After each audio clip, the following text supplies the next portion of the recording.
Bonjour à tous, merci d'avoir suivi cette formation avec Florent. L'heure est donc venue maintenant aux questions-réponses. J'ai Florent avec moi en direct. Ça va Florent? Tu survis avec tout ce travail, là, cette formation intensive de 5 heures? Tu arrives à dormir un peu?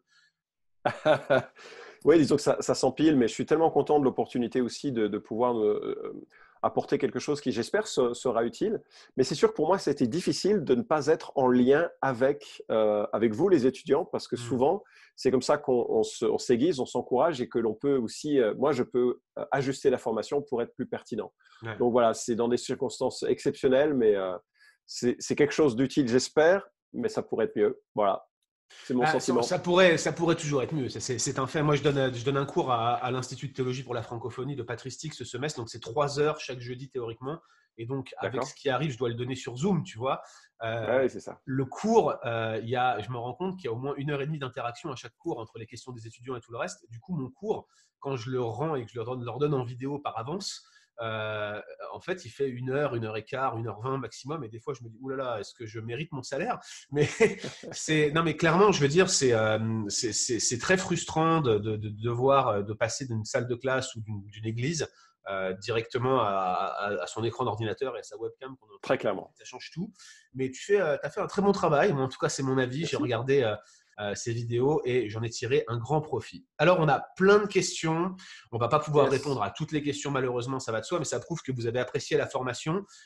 Vous étiez très, très nombreux, hein, plusieurs centaines à la prendre. Donc, c'est très encourageant pour nous. C'est très frustrant aussi parce qu'on ne pourra pas répondre à toutes les questions. Première chose, peut-être, Florent, si on Ouais. revenait sur ce cas pratique là qu'on a mentionné à plusieurs reprises à la fin de la vidéo 1, de ce couple qui arrive dans l'église, qui est très engagé, qui fait du bon travail, et paradoxalement, alors qu'il reçoit un grand encouragement des gens de l'église, il commence à émettre certaines remarques et il demande à ce que la prédication soit un peu plus marginale, plus mis de côté, et puis qu'on commence à être un peu plus dans le partage, dans l'échange. Qu'est-ce que tu répondrais, toi, avec un cas pratique comme celui-là, Ouais. qui, somme toute, à mon avis, fait écho à pas mal de choses dans l'Église qu'on a vécues. Je veux dire, moi, en tant que pasteur, toi aussi, qu'est-ce que tu répondrais, toi? Ouais, alors ce que je voudrais comprendre, c'est d'où vient cette volonté, par exemple. Pourquoi faire des cultes de louange et quel est le bénéfice que l'on veut en tirer à titre en tant qu'Église? Qu'est-ce que le Seigneur voudrait aussi au travers de ces moments? En fait, je voudrais comprendre la motivation. Et j'aimerais aussi comprendre, par exemple, la personne voudrait des temps de partage. Mais Mm. on a dans le livre des Actes des échanges, il y a des dialogues qui permettent l'édification, c'est certain. Mais ce que je voudrais saisir, c'est est-ce qu'il y a de la part de cette personne l'idée que il faut chercher par un culte de louange une émotion qui va plus m'édifier que le contenu de l'écriture? Là, je dirais qu'il y a une mauvaise compréhension de la louange parce que, en fait, si je comprends bien Colossiens chapitre 3 à propos, et Éphésiens chapitre 5, notamment le verset 18 et 19, nous nous édifions les uns les autres par les vérités que nous chantons. Mm. Donc, qu'il y ait des moments de louange, c'est une très bonne chose, Mm. mais cette louange, elle doit exprimer des vérités qui vont nous édifier les uns les autres. Je dois Mm. entendre la louange de mon frère et être encouragé à Mm. chanter ces vérités-là sur la personne de Dieu, sur son salut, sur ma prière. Et ça, quel que soit le style de musique, que ce soit plus classique, contemporain, vraiment ça, c'est secondaire pour le coup. Mm. Donc, je voudrais comprendre, et je crains qu'il y ait une déficience du mode d'édification tel que la Bible l'enseigne, et que l'on pense qu'une émotion va nous édifier davantage que le contenu qui est chanté ou qui est prêché. Après, pour la question du dialogue, moi, j'ai pas de souci avec un moment qui permette de s'approprier la prédication. Mais je voudrais aussi comprendre qu'est-ce qui motive. Peut-être que le prédicateur est pas très clair. Mm. Et s'il n'est pas très clair, c'est une bonne chose qu'il ait un temps d'échange. Ça va permettre de le. Je voudrais comprendre pourquoi. Ça arrive aussi. On nomme personne, on nomme personne. Mais moi, j'ai pas Non, toujours été très clair. nous ne visons personne. Nous n'accuserons nul personne. D'accord.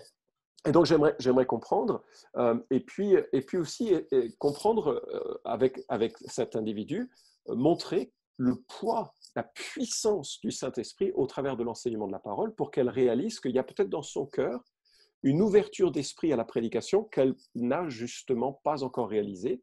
l'un des 4 commandements. Il n'y en a que 4 dans le Nouveau Testament qui nous unissent au Saint-Esprit de façon explicite, 4 impératifs. Et l'un d'entre eux, c'est de ne pas ignorer les prophéties. C'est 1 Thessaloniciens. Et je me dis, quand je viens au culte, le cœur fermé à la prédication, je ne permets pas l'influence du Saint-Esprit. Donc, je crois qu'il y a une attitude qui est à aborder chez cet individu pour qu'il vienne au culte en disant « Seigneur, parle-moi au travers de la prédication. Parle-moi, que je sois transformé en cela. » Qu'il y ait des échanges, ça peut être selon la taille de l'Église. Nous, c'est ce que nous avons choisi de faire en implantation. C'est-à-dire qu'on essaie de rendre participatif en partie, parce qu'on a on est une toute petite Église, on est une quarantaine pour l'instant, 50aine, et on pense que c'est une bonne manière pour les non-croyants aussi de s'investir dans le processus. Ils ne sont pas habitués, mais ça peut tout à fait être l'objet d'une discussion en église de maison. Il y a d'autres moyens de gérer cela. Bon, je pourrais en dire plus, mais voilà quelques éléments de réponse par rapport à cette étude de cas. Comprendre la motivation d'abord avant d'y répondre. Super, merci beaucoup Florent, super réponse. Alors, on a reçu un certain nombre de questions, comme je le disais, elles sont nombreuses, on ne va pas pouvoir toutes les traiter.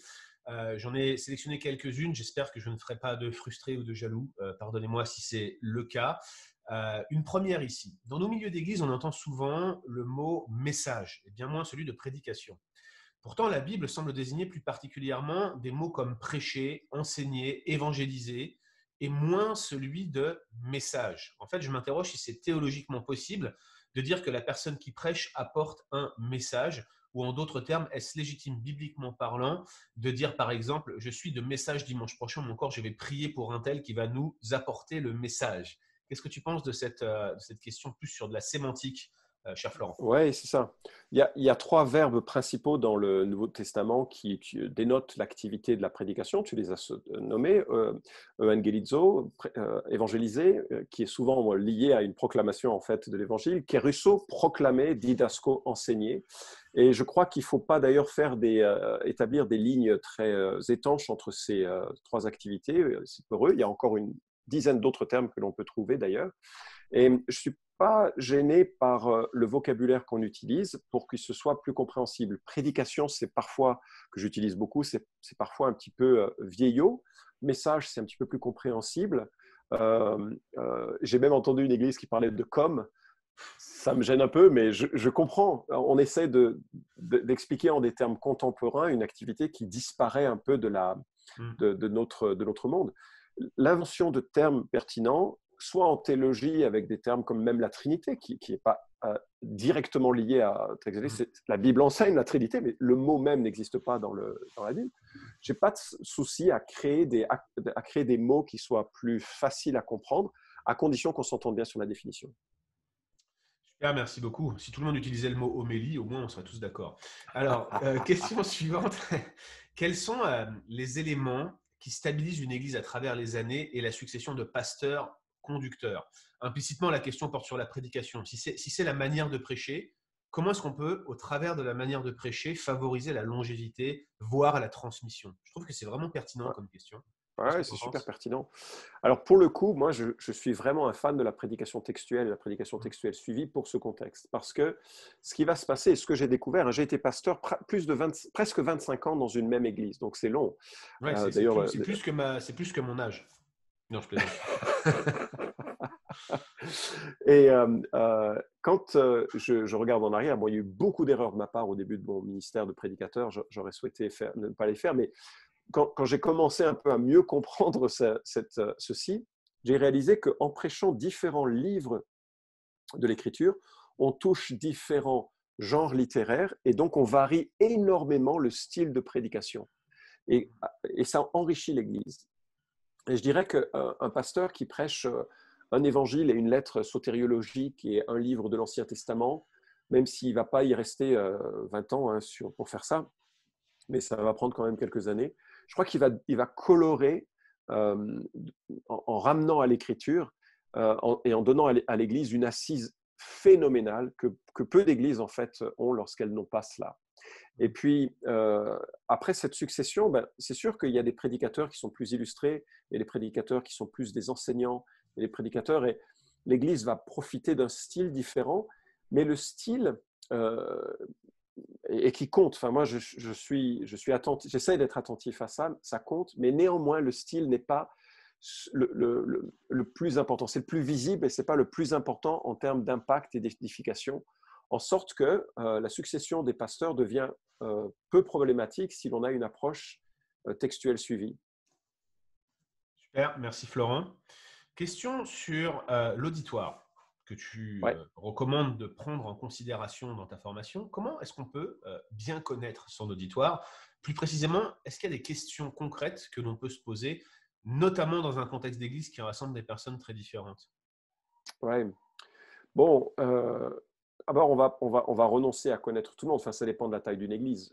L'église où je suis maintenant, on est dans une implantation. Je n'en suis pas non plus le pasteur, donc ce n'est pas moi qui ai le fardeau des âmes en quelque sorte. Je suis un des anciens seulement.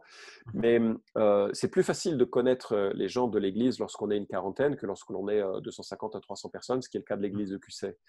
Et donc là, je pense que ce qui est important pour connaître une église, c'est d'être accessible, de manière à ce que les gens viennent avec leurs critiques, avec leurs fardeaux aussi, avec leurs difficultés, et d'écouter, d'entendre et de se représenter la vie que les gens ont. Parce qu'en tant que pasteur, on vit une vie assez différente, même si les gens ne le réalisent pas, la charge émotionnelle, la charge de travail, on en parlait même avant qu'on arrive en live avec Guillaume, est quand même assez élevée en tant que pasteur. Il y a une charge que les gens ne peuvent pas se représenter.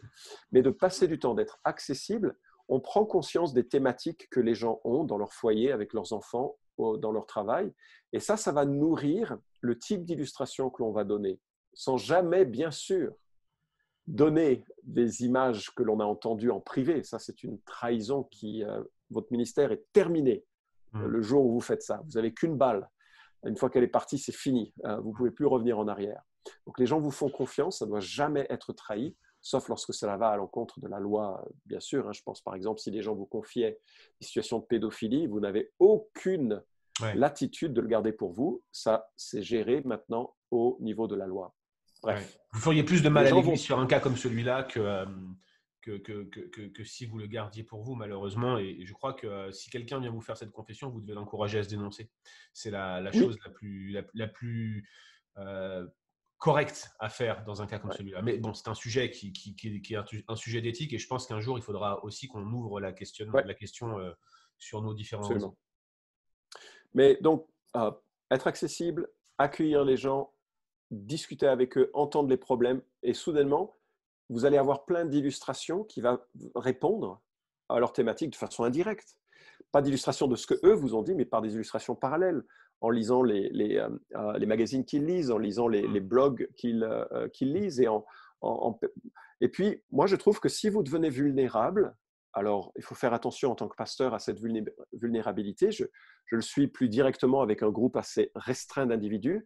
Et puis, je l'ai été quand même assez avec plus de gens dans l'Église. Et si vous-même vous montrez que vous êtes quelqu'un de tout à fait normal, avec des situations à gérer qui ne sont pas toujours faciles, peut-être avec des péchés, eh bien, les gens auront plus confiance en vous pour non seulement vous écouter, mais vous confier des choses.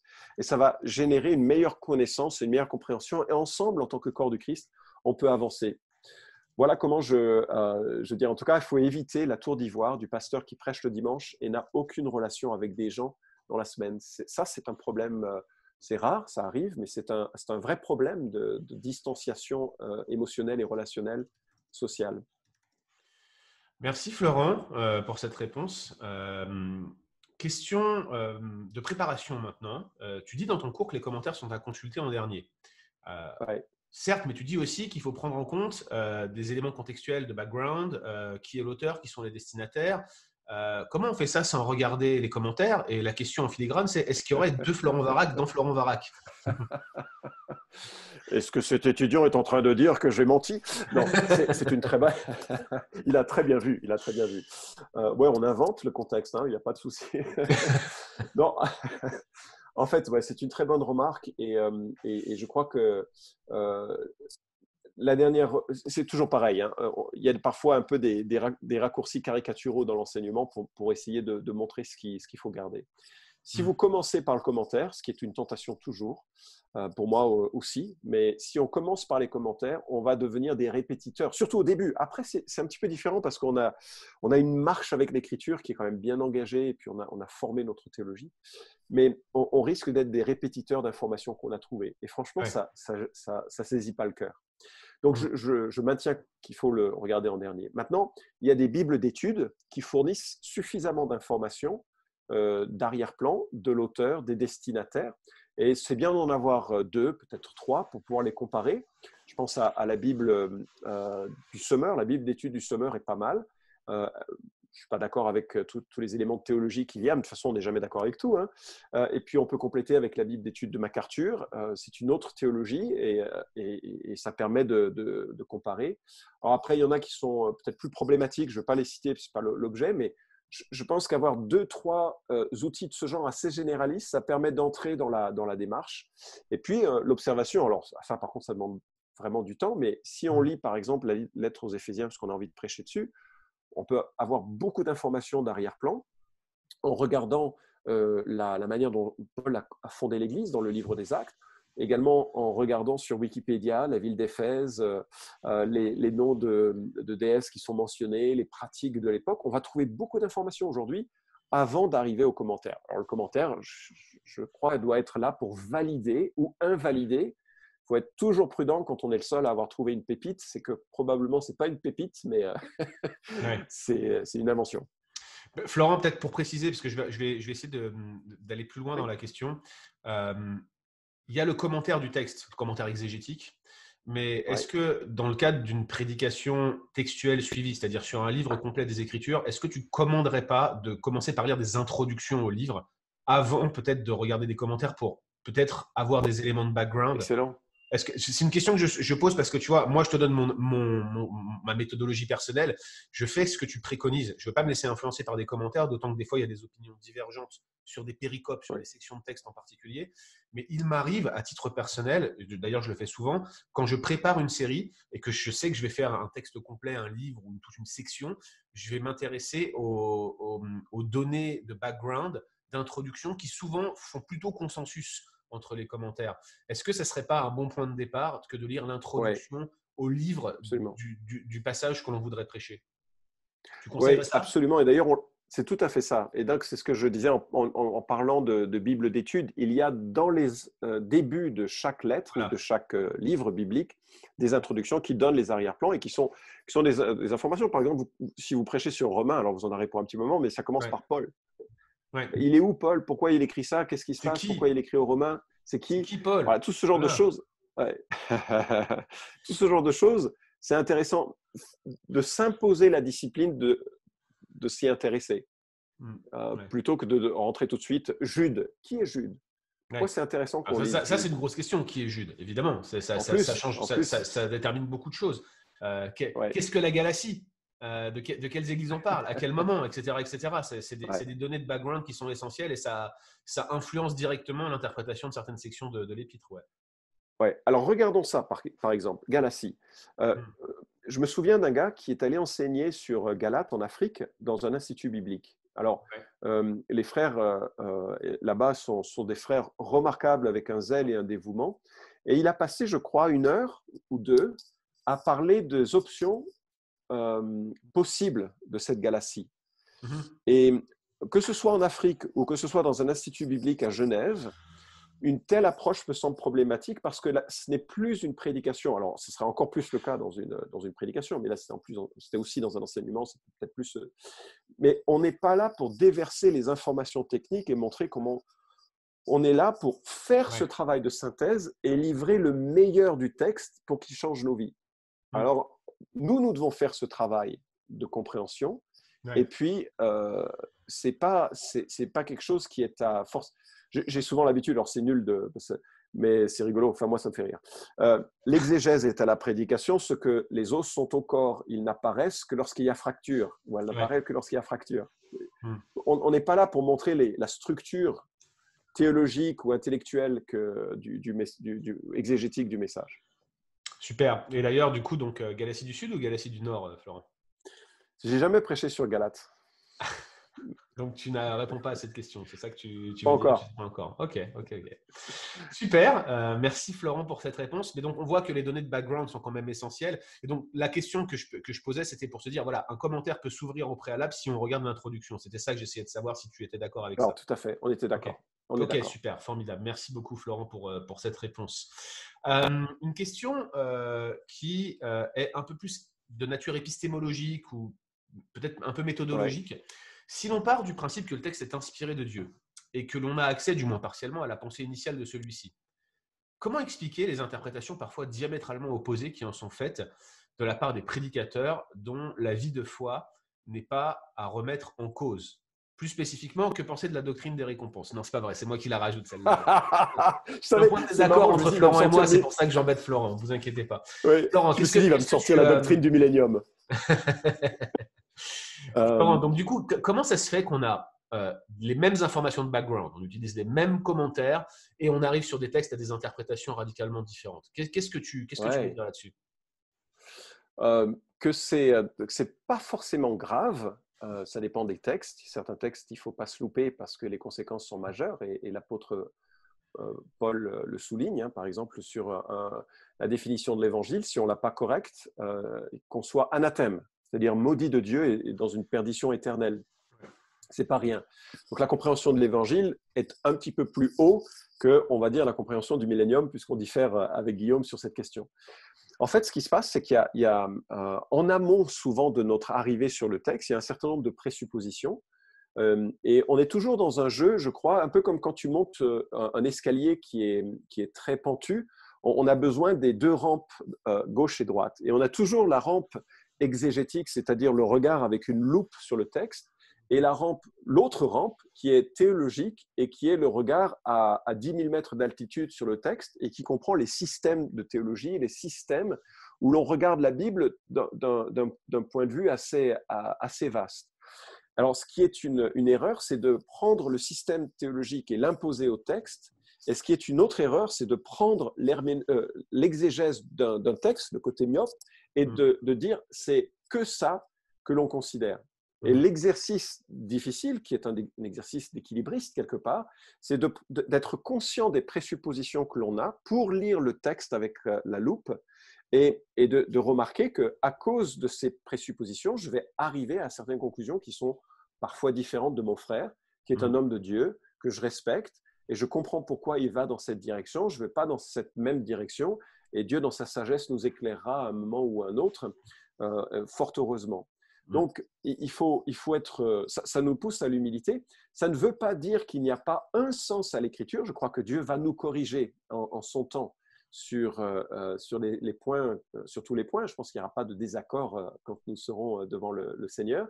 Ça doit nous pousser à l'humilité et ça doit aussi nous pousser au sérieux pour, quand on prêche, avoir fait le travail de réfléchir pourquoi on arrive à cette conclusion. Je dirais un dernier truc, c'est que moi, quand je consulte des commentaires, j'essaie de voir d'où ils viennent parce que ça va m'éclairer sur les présuppositions que eux ont avant d'aborder le texte. Lenski, un réformé luthérien remarquable, il va lire le texte en fonction de ses œillères. MacArthur, dispensationaliste modéré, il le lit selon ses œillères et c'est bien de les connaître. Super, merci beaucoup Florent. Et puis de toute façon, comme je dis toujours, au ciel, tout le monde verra que j'avais raison. Pardon, c'était une remarque au passage. Ok, j'ai une On va question prier vraiment pour Guillaume. intéressante là. J'ai une question vraiment intéressante, Florent. Je trouve qu'elle est vraiment pertinente. On a un frère là qui se rend compte que s'il applique ta méthode sur le découpage du texte, sur la reconnaissance des unités textuelles, des péricopes, il se rend compte qu'on peut les faire plus ou moins larges, mais que si on fait bien le travail, elles vont être vraiment fines. Et il se dit, voilà, premièrement, est-ce que ça serait bien de mettre d'avance dans le bulletin de l'Église l'ensemble des péricopes pour que les gens sachent ce qu'on va prêcher la semaine prochaine, entre guillemets. Et la deuxième question, elle est vraiment intéressante et je crois que pour nous, réformés baptistes, je pense à Pascal Denot et moi, elle est encore plus pertinente. Pendant combien de temps trouves-tu que les gens peuvent s'intéresser au même livre? Pascal va probablement prêcher pendant plus de 5 ans Matthieu, et moi je vais mettre probablement plus de 2 ans pour faire Marc. Qu'est-ce que toi tu dirais là-dessus? Alors, mettre l'ensemble des péricopes par avance est probablement perdu. il faut bien réaliser que nous sommes des passionnés, alors que les gens de l'Église sont passionnés par Jésus et en même temps, ils ont le fardeau de leur métier, de de leur famille, et qui n'ont pas le temps forcément de se dire, tiens, pendant l'année qui vient ou pendant les mois qui viennent, je vais regarder ce thème, ce thème, ce thème. Dis donc, qu'est-ce que je suis enthousiaste. Je pense que les gens vont de dimanche en dimanche et sans forcément avoir une vue globale de la chose. Deuxièmement, la réalité, c'est que les gens retiennent peu d'un message. Donc, quand on prêche 45 minutes, une heure, on prêche une demi-heure, 45 minutes, je ne sais pas comment les gens, les uns et les autres vont se retrouver. Il y a peu d'informations qui sont retenues en termes de rétention. Donc, ça veut dire que si on ajoute encore un niveau de métastructure, je pense que c'est une information perdue. Après, la question de savoir combien de temps est-ce qu'un pasteur et une église peut tolérer un livre entier de la Bible, je pense qu'il n'y a pas de réponse absolue à ça. On est dans une génération zapping qui va plutôt orienter sur des séries courtes, des cycles courts.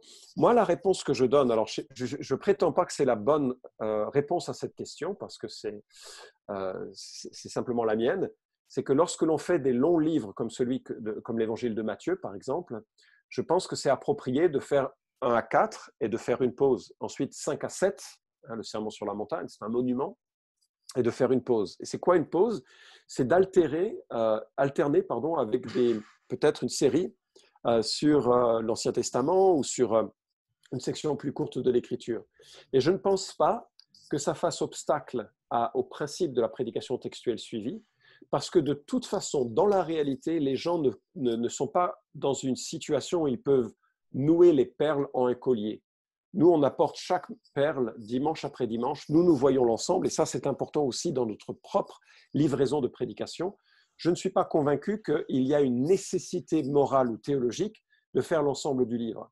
La raison pour laquelle on fait de la prédication textuelle suivie, c'est pour éviter cette fâcheuse manie de faire de l'exégèse, c'est-à-dire on lit dans le texte qu'on a envie de dire, en ignorant ce qui précède ou ce qui suit.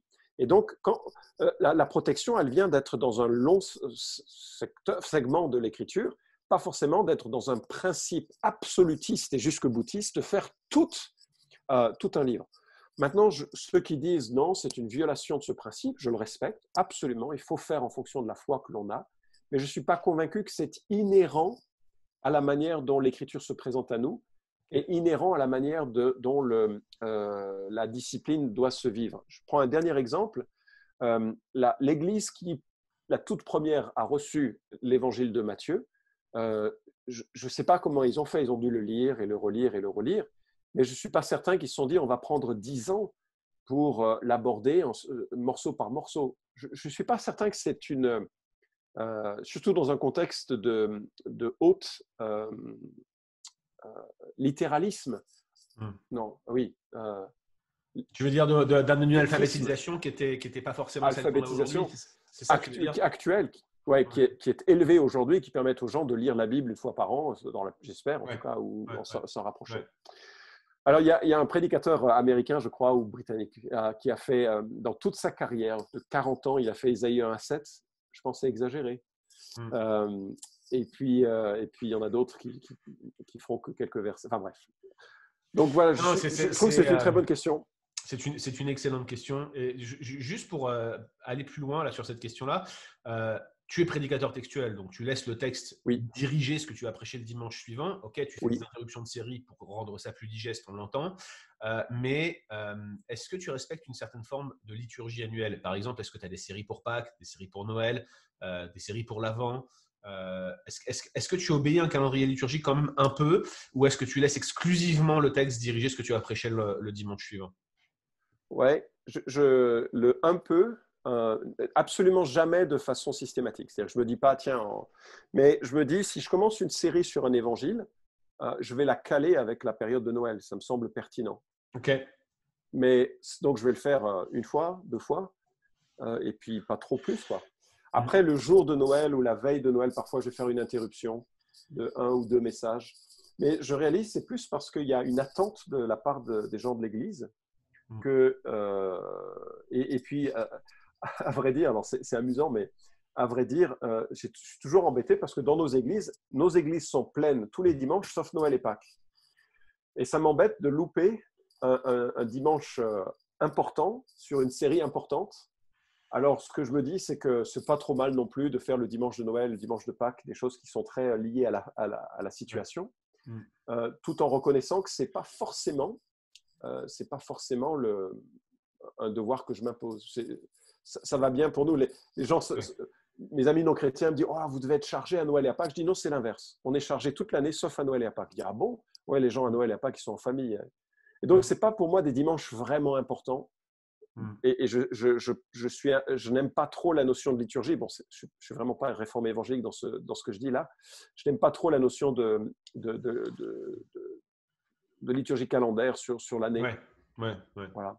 Ok, merci Florent Et puis, le problème que j'ai, c'est que, voilà, il y a Noël, il y a Pâques, puis ensuite il y a les fêtes des pères, les fêtes des mères. Et pour des gens, moi, je vois mon épouse, elle voulait absolument qu'on aborde des thèmes un peu sur. Parce qu'elle estimait que c'est une valorisation du rôle de maman. Et donc, on a dû lutter avec ça, comprendre qu'est-ce qu'il fallait faire. La question aussi il y a les écoles du dimanche, et moi je veux un dimanche où les enfants participent, culte en Ouais. famille, tout ça. Donc, il y a le dimanche, c'est culte des églises persécutées, et il y a plein de choses ensuite où ça devient, les séries de prédications deviennent un peu des prédications grouillères. C'est Ouais, non, problématique. mais moi je me souviens d'avoir été dans une église où j'avais un peu cette difficulté où finalement il y avait chaque dimanche ou presque il y avait quelque chose de particulier et tu finis par te laisser diriger par les choses particulières qui devraient être ajoutées C'est au ça. culte en fonction du dimanche. Merci Florent pour cette réponse. Autre question, quelle est la différence entre herméneutique et exégèse? Très bien. Alors, exégèse consiste à examiner le texte dans son articulation technique, le sens des mots, le rapport des mots par la grammaire, etc.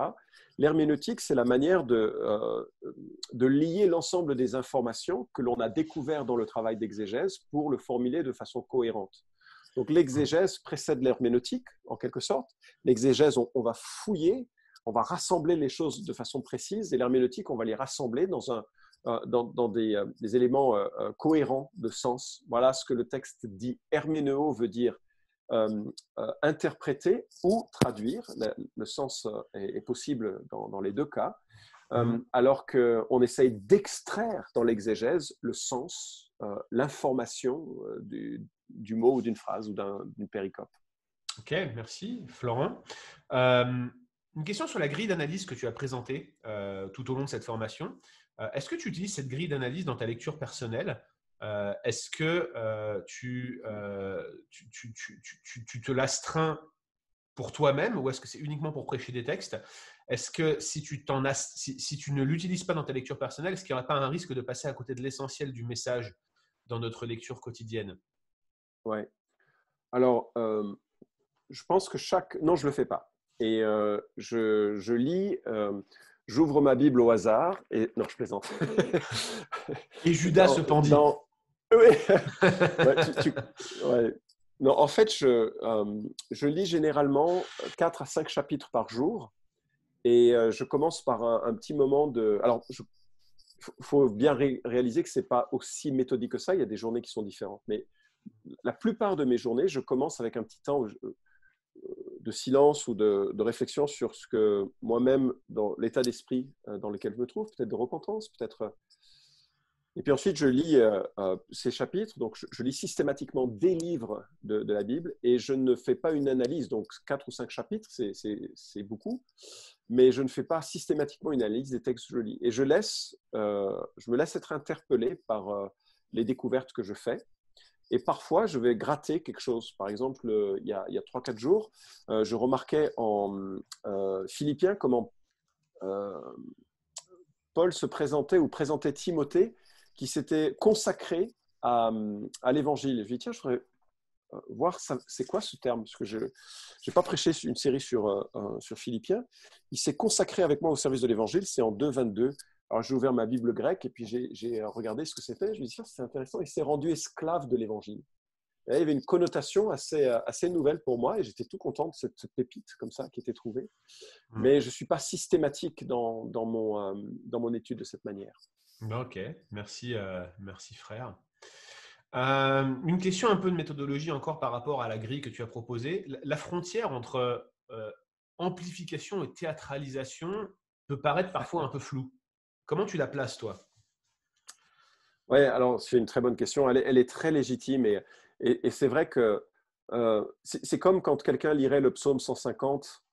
Enfin, alors ça, c'est peut-être parce que je suis d'origine juive séfarade, où il y a un petit peu de sang et d'émotion du Sud qui est là, mais moi j'ai de la peine qu'on lise Louez l'Éternel, louez Dieu dans son saint lieu, louez-le louez-le avec la sonnerie du corps, avec le luth avec le tambourin et avec des danses. Nous te remercions, Seigneur, pour la joie, cette joie C'est profonde. ça, c'est ça. Et je veux dire, ça, c'est typique des civilisations occidentales, hein, je pense. Hein, et de certaines spiritualités. Et franchement, ça va aussi. Donc, je ne veux pas me moquer, enfin, je me moque, pardonne-moi. Mais ce que je veux dire par là, c'est que euh, les éléments, quand ils sont présents dans le texte, euh, qui sont dits pour qu'on prenne conscience d'une amplitude particulière, doivent être soulignés. C'est ça l'amplification. Mm. Et ce qui se passe, c'est que beaucoup de gens passent à côté de ces amplifications. Regardez Philippiens, euh, qu'ils se, euh, euh, qu'ils se mutilent ceux qui croient que la circoncision est nécessaire. Mais c'est très fort comme formulation dans le texte. Moi, je Ouais, trouve que c'est dommage. ouais, c'est fort, mais est-ce que justement, on n'a pas eu une tendance, et je me permets de rebondir sur la question que je trouve extrêmement pertinente, mais est-ce qu'on n'a pas eu Elle est très tendance. pertinente. Oui, elle est extrêmement pertinente, mais est-ce qu'on n'a pas eu tendance, par exemple, à atténuer l'indignation de Paul, par exemple, auprès des Galates. Clairement, ce que tu dis là, que la traduction seconde dit qu'il soit retranché, ce qui vous indique, ce qui vous conduit à la circoncision. Moi, j'ai déjà fait un podcast là-dessus où je notais la propension de second et des personnes qui ont travaillé comme lui ultérieurement sur la base de sa traduction à atténuer le langage sexuellement explicite. Mais concrètement, il dit qu'ils se la coupent, ceux qui veulent vous la couper. On s'entend, c'est clairement textuellement ce qu'il est en train de dire. C'est violent, c'est éminemment rhétorique, mais on sent son indignation profonde et il réagit fort. Est-ce que justement, on n'est pas dans une culture qui tend à atténuer, une culture et peut-être même un mouvement, ça dépend d'où on vient, qui tend à atténuer cette théâtralisation à l'extrême? Eh bien, c'est pour ça que je l'ai mis. Je pense que dans certains milieux, il faut arrêter la théâtralisation, Ouais, un peu, quelques niveaux. Et ouais. dans d'autres milieux, il faut prendre conscience qu'il y a des émotions vives qui sont dans Mm, l'écriture, où il y a des expressions vives qui sont dans l'écriture, et mm, que l'appréhension des faits de l'écriture ne passe pas que par la conscientisation du sens. Je mm. m'explique. Ouais. Euh, on découvre de plus en plus dans les neurosciences le rôle des émotions. Si vous êtes dans une relation de respect avec un prof, d'affection avec un prof, vous apprenez 2 fois plus que si vous êtes dans une relation factuelle et détachée. Si vous êtes dans un environnement plaisant émotionnellement, vous êtes 2 fois plus réceptif que si vous êtes dans un environnement neutre. D'ailleurs, si vous êtes dans un environnement déplaisant, vous êtes aussi très sensible, déplaisant émotionnellement, de stress. Tout ce qui arrive est éminemment enregistré, alors avec tout ce que ça peut générer, je parle ici de choses extrêmes, comme problème ensuite psychologique, mais Mm, donc les émotions jouent sur les éléments cognitifs d'une manière que l'on est en train de découvrir. mhm, Je crains que certains d'entre nous, nous ayons mis en avant l'aspect cognitif à un tel niveau de prise de conscience des vérités des Écritures que l'on oublie totalement qu'il y a un aspect relationnel pour lequel nous avons été créés, qu'il y a un aspect émotionnel qui fait également partie de notre fibre humaine et que Dieu entend utiliser pour faire passer ces vérités bibliques.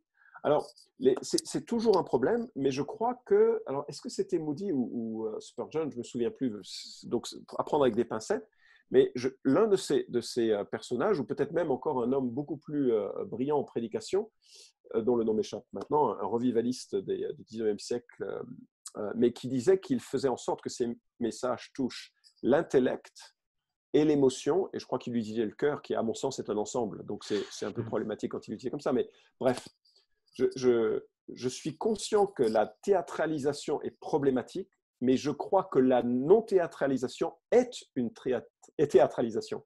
Mm. Si je dis je vais rester figé à ma chair, je vais énoncer des vérités sans bouger, et il faut que les gens absorbent ces vérités parce que c'est comme ça que l'on respecte le texte biblique, ça c'est un choix théâtral.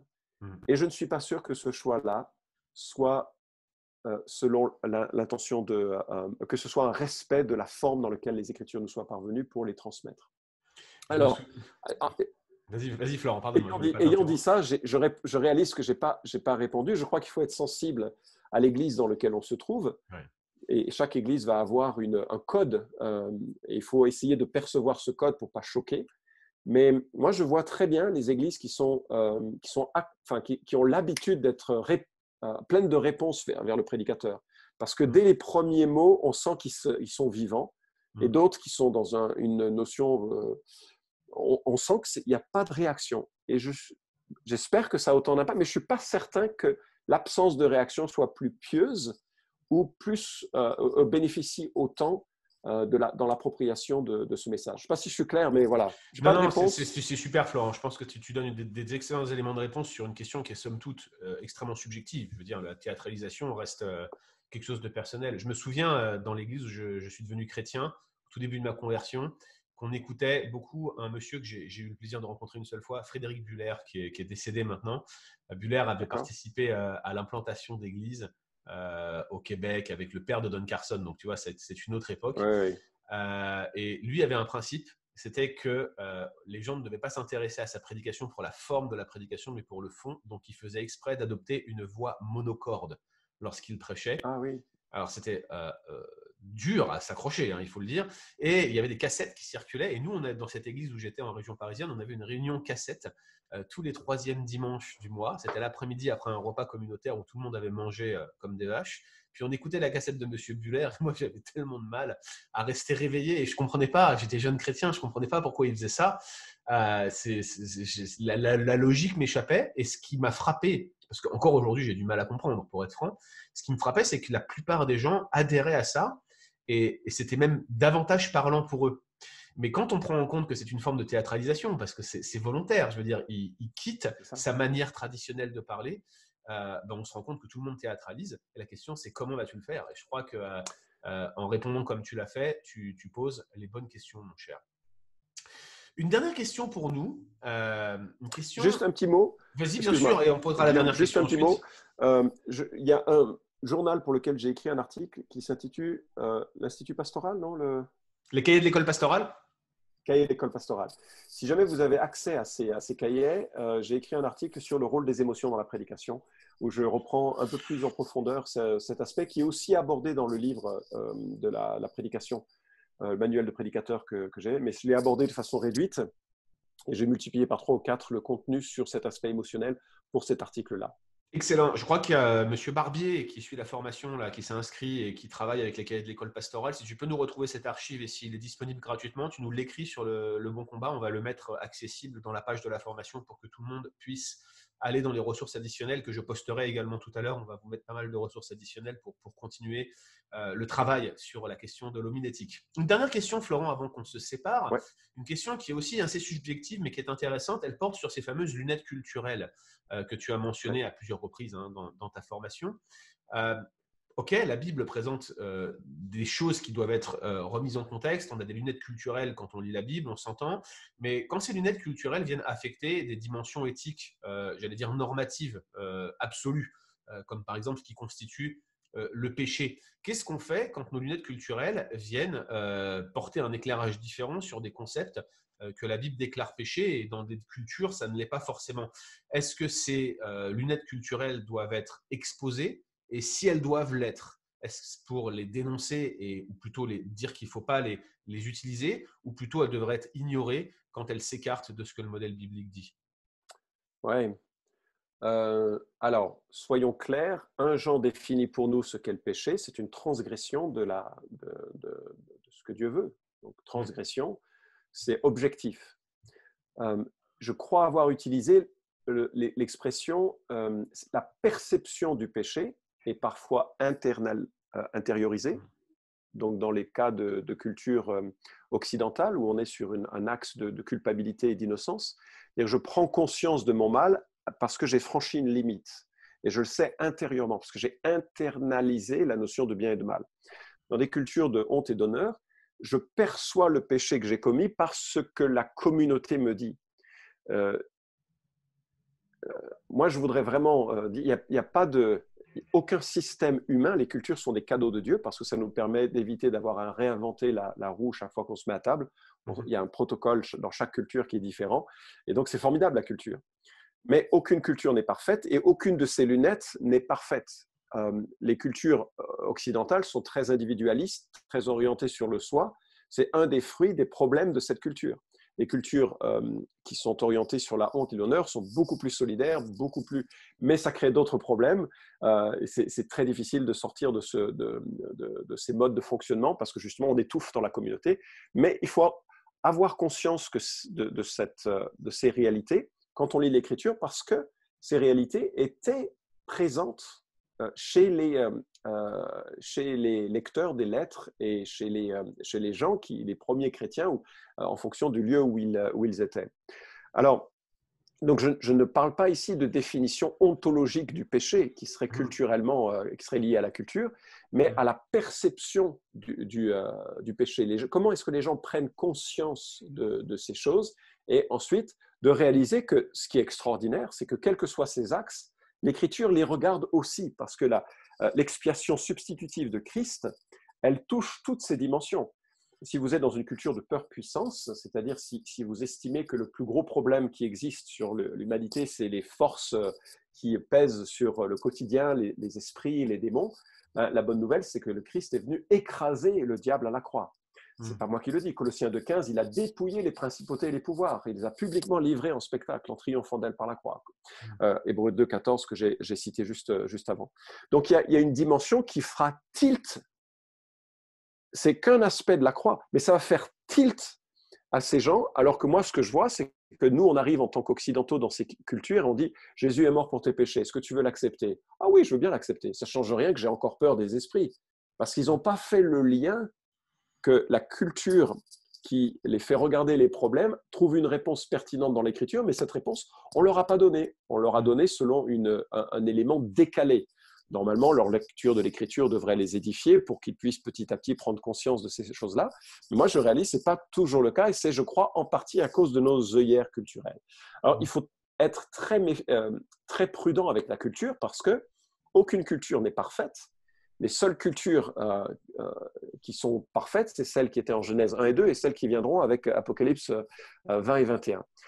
En attendant, toutes nos cultures ont des défauts et des forces.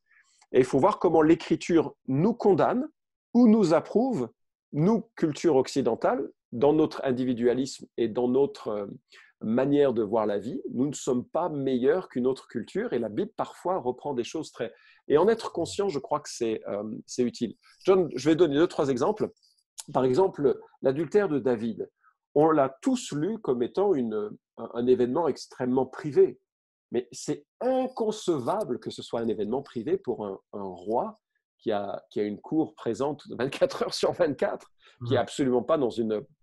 C'est pas un événement privé qui a eu. Oui, surtout qu'on voit bien que dans le texte, il a envoyé chercher Bathsheba.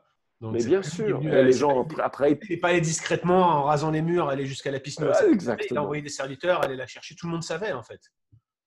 Tout le monde savait ce qui s'était passé, les gens parlent entre eux, etc. Et donc, il y a quelque chose de encore plus violent et outrancier qui est de l'ordre de l'honneur d'Israël, de l'honneur de cet homme, et il sait très bien ce qui se passe. Mais nous, on l'a lu de façon personnelle, parce que c'est notre lecture. Donc, nous avons tous des œillères culturelles, il faut juste en être conscient et voir que l'Écriture est transculturelle dans ses réponses, parce que ses réponses touchent toutes les cultures. Maintenant, deuxième exemple. Je discutais avec on a un ministère dans l'église où on avait, je ne sais plus si ça continue maintenant parce que je ne suis plus le pasteur d'église, auprès des prostituées, un ministère de témoignage auprès des prostituées. Je trouve que c'est formidable, je suis à fond pour ce genre de ministère. Et on découvrait que dans certaines églises d'autres origines, on va dire, on disait que lorsqu'une femme n'avait absolument pas d'autres moyens de survie pour donner de quoi manger à ses enfants, la prostitution était acceptable. Vous imaginez le cri d'horreur que ça suscite en nous, nous dans une autre. Mais alors, j'ai cherché la référence, je ne l'ai pas trouvée. Toi qui es un expert de tout, Guillaume, peut-être tu peux me trouver. Il semblerait que Augustin ait dit la même chose.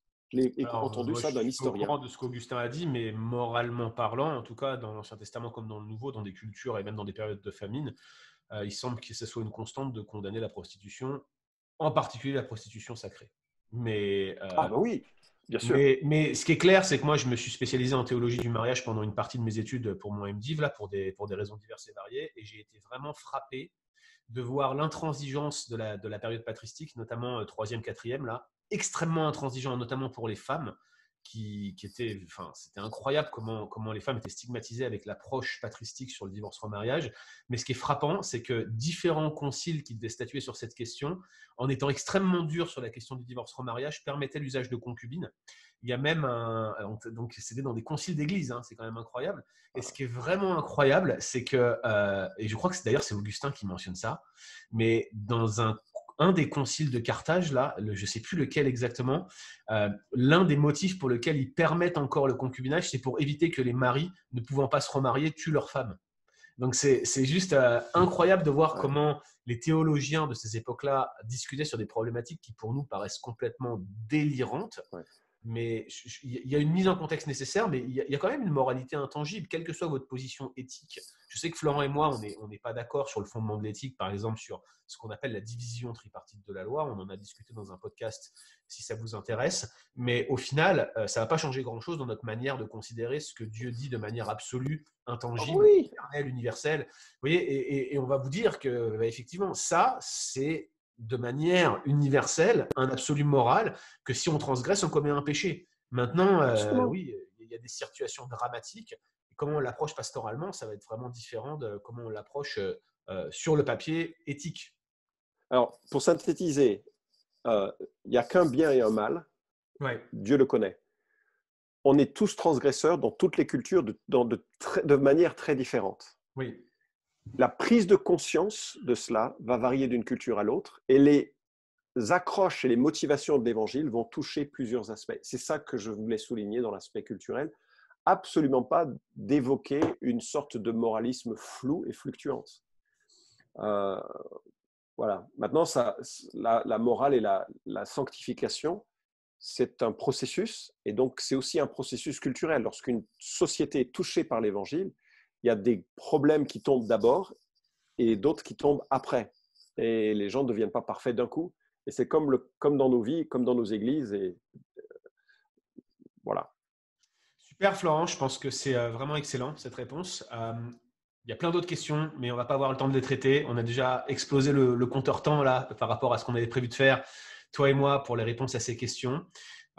Très encourageant de voir comment la formation a été suivie, hein. Il y a beaucoup de gens qui vont la voir en différé, mais c'est incroyable le nombre de personnes qui l'ont suivi en presque live, hein, parce que je vous rappelle que c'est du faux live, hein, qu'on a fait pour des histoires de bande passante. C'est super, on vous remercie. Sachez que Transmettre continue. Vous pouvez rester informé tout simplement en restant abonné aux publications du Bon Combat et vous serez automatiquement mis dans la boucle des futures formations Transmettre quand elles auront lieu. Donc vous avez une boîte de dialogue là, qui se situe à la fin de la page de la formation. Vous pouvez simplement rentrer votre email et vous recevrez les mises à jour du Bon Combat. On voudrait aussi, Florent et moi, vous informer qu'au moment où vous visionnez probablement cette formation, il y a une énorme conférence online qui se prépare du 16 au 18 avril, Un Dieu bon dans un monde en crise. C'est organisé par tous les blogs et les réseaux un peu de tendance calviniste réformée, là, Évangile 21, Tout pour sa gloire, Le Bon Combat, la REB, Revenir à l'Évangile. On est tous ensemble pour une super conférence qui va prendre part et qui va vous donner l'occasion d'écouter 8 prédications, 4 tables rondes sur la question de la souveraineté de Dieu et de son rapport par rapport à l'existence du mal, de l'existence de la souffrance. Un thème vraiment important en ces temps de pandémie. Si vous voulez en savoir plus et si vous voulez rester abonné pour cette conférence où Florent interviendra, d'ailleurs moi-même j'interviendrai, mais on ne sera pas les seuls, il y aura Dominique Angers, Raphaël Charrier, Mike Evans, Mathieu Giralt, on aura aussi des personnes comme Gaëtan Brassard, on a des gens comme Yannick Etier, le président de Sola. Toutes ces personnes-là seront rassemblées ensemble pour vous proposer des réflexions et tout se retrouve sur la page calvini.st, un tout nouveau site, vous allez comprendre à quoi il sert bientôt, ça va à mon avis vous réjouir, calvini.st/conférence, voilà, ça s'inscrit en bas de votre écran, calvini.st/conférence, vous pouvez vous connecter et avoir des nouvelles de cette conférence qui aura lieu, je le rappelle, du 16 au 18 avril. C'est absolument gratuit, c'est en direct et mon petit doigt me dit qu'on va donner plus d'une dizaine de livres gratuitement à tous ceux qui participeront. Donc, ça vaut le coup de se connecter. Les éditeurs font un gros effort pour vous pour que cette période de confinement soit en réalité une vraie bénédiction pour vous. Voilà, chers amis, on remercie Florent. Merci beaucoup, Florent, pour cette formation. Avec plaisir. Avec plaisir. On vous rappelle que Florent est blogueur sur toutpoursagloire.com. Et puis, pour toutes les questions qu'on n'a pas pu traiter, vous savez que Florent a écrit un excellent ouvrage, le manuel du prédicateur, dont j'ai mis un lien sur la page de formation. Vous pouvez le commander directement. C'est finalement la synthèse de ses enseignements sur la question de l'homilétique à l'Institut biblique de Genève, où le cours qu'il donne est bien sûr un peu plus étoffé que ce qu'on a fait dans le cadre de transmettre sur une journée. Je vous encourage vraiment à vous procurer ce livre qui est une référence en matière d'enseignement de la prédication textuelle. Et puis bien sûr, on reste à votre disposition. Vous avez tous les podcasts. Un pasteur vous répond sur Tout pour sa gloire, Que dit la Bible sur Le Bon Combat, Cor Abdéo également. Vous nous retrouvez aussi sur ces différents blogs et puis on vous encourage à continuer à persévérer dans la crainte de Dieu, dans la grâce de Dieu, alors que cette formation vous soit utile et qu'elle puisse permettre à votre ministère d'être fructueux. On vous dit à très bientôt, chers amis. Salut!